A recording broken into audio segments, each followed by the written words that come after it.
Bonjour, Hélène Détré-Cambray, bâtonnier de l'Ordre des avocats au barreau de Douai pour les années 2020-2021 et je suis accompagnée dans l'exercice de cette fonction de monsieur le vice-bâtonnier Raphaël Théry.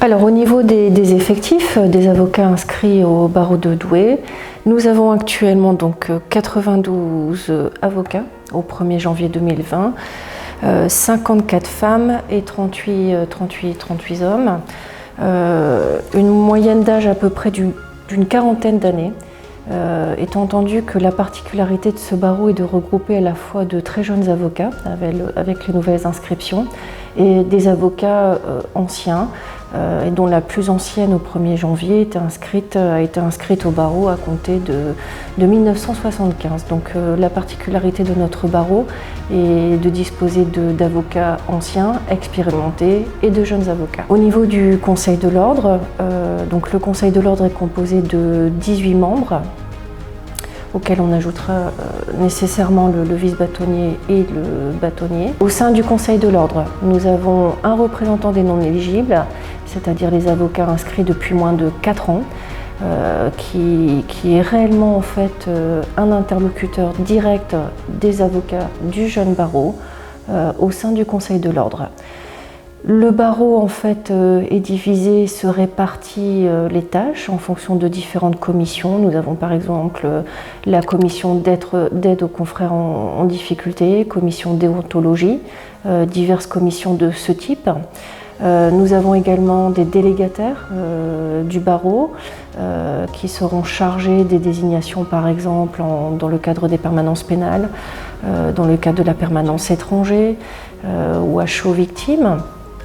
Et puis, nous avons également des membres en dehors, je dirais, du Conseil de l'Ordre, donc des avocats qui, de manière spontanée, proposent leur collaboration et deviennent des référents dans des matières devant la juridiction, notamment devant le tribunal judiciaire.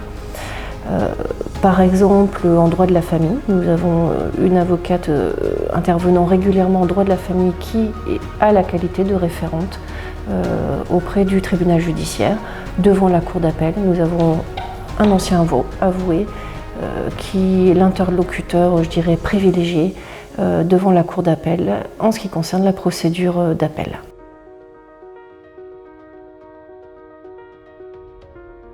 Au niveau de l'activité des cabinets du barreau de Douai, une activité globalement généraliste, c'est-à-dire beaucoup de droit de la famille, droit civil, droit pénal.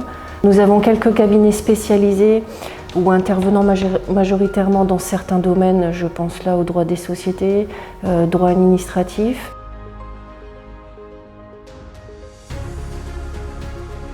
Alors, des permanences sont instaurées au sein du barreau.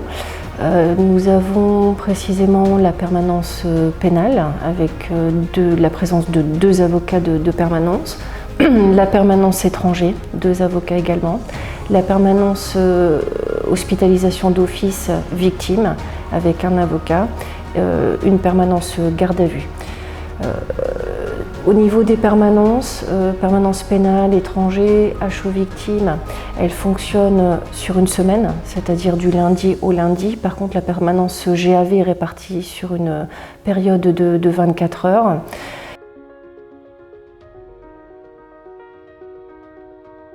Il existe une maison de l'avocat à Douai.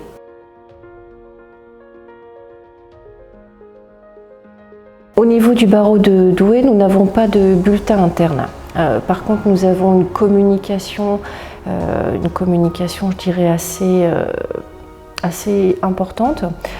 Certains confrères, certains membres du Conseil de l'Ordre et certains anciens bâtonniers en fait disposent de comptes Twitter. Nous avons également au niveau de Douai un compte Twitter avocat douaisien, donc une certaine présence sur les réseaux sociaux.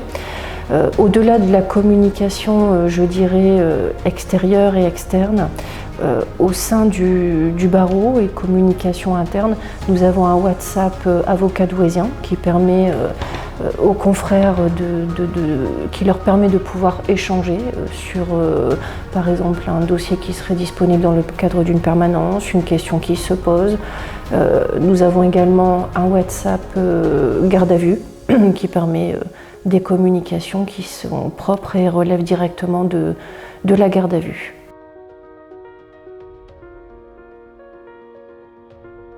Alors au niveau des délais d'audiencement,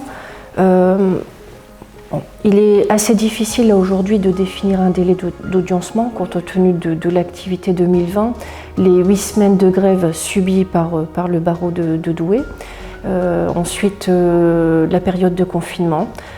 Quoi qu'il en soit, aujourd'hui, le délai d'audiencement, parce que c'est précisément le dernier chiffre dont je dispose et qui date de 2 jours, ce délai d'audiencement en matière de JAF, juge aux affaires familiales, est de 6 à 8 mois. Pour le reste, il est très difficile de pouvoir avancer des délais ou voir des chiffres.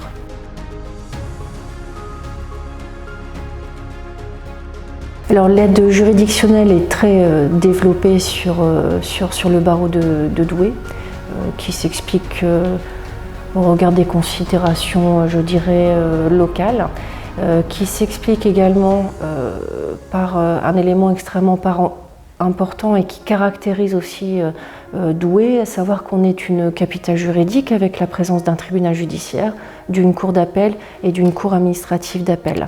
Ce qui fait que nécessairement de nombreux dossiers arrivent devant ces juridictions et nous allons être, barreau de Douai, directement destinataires des demandes d'aide juridictionnelle qui arrivent et qui arriveraient à la maison de l'avocat. Donc une activité à l'aide juridictionnelle très très importante.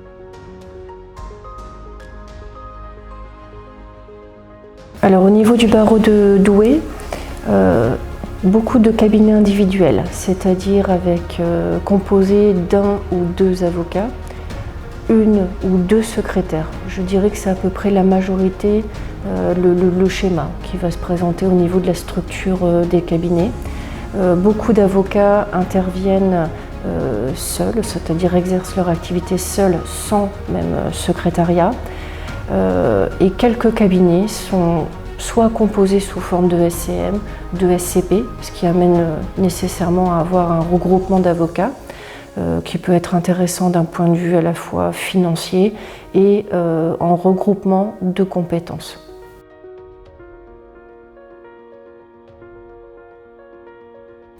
Alors au-delà du fait que Douai soit une capitale juridique, Douai est une ville attrayante sous différents aspects. D'abord, je pense un accès au logement qui financièrement sera moins important et surtout un aspect géographique, c'est-à-dire qu'en étant sur Douai, on a réellement le sentiment de pouvoir rayonner très facilement sur la région Hauts-de-France, mais également sur Paris, puisqu'on a des liaisons directes Douai-Paris, que ce soit pour accéder sur Paris en train ou pour accéder aussi aux aéroports parisiens, ce qui permet ensuite à l'avocat de pouvoir sillonner sur toute la France. Donc c'est à la fois un aspect financier, un aspect géographique.